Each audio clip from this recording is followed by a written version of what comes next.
C'est une histoire hallucinante. Un ressortissant national ne pouvant pas présenter ses papiers lors d'un contrôle policier a été placé en rétention la semaine dernière. Timothée, 23 ans, fait l'objet d'un contrôle de police au volant de sa voiture. Il n'a pas son permis de conduire et a laissé ses papiers d'identité français chez lui. Il a la double nationalité franco-camerounaise.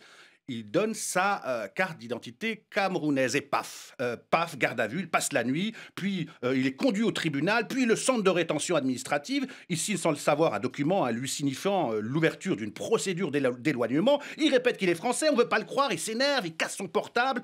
Finalement, une personne travaillant dans le centre joint sa famille qui le recherche, il est enfin libéré. Pour le journal L'Humanité, cette histoire est une aberration qui en dit long sur la politique menée en ce moment en matière d'immigration et d'asile. Quand vous êtes un peu foncé, si vous avez oublié vos papiers d'identité, vous pouvez vous retrouver dans un centre de rétention en vue d'une expulsion. Hallucinant. Ça vous faisait réagir, Marie-Georges Oui, Buffet? parce que c'est humainement, terrible.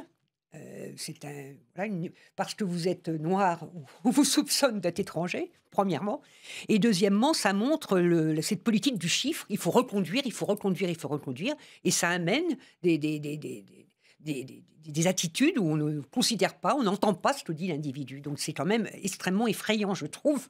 Et ça vous inquiète pour le futur projet de loi Asile et Ah, Immigration bien sûr, ici à bien l'Assemblée? sûr. C'est pour ça qu'il faut être très vigilant et mener le débat par rapport à ces questions.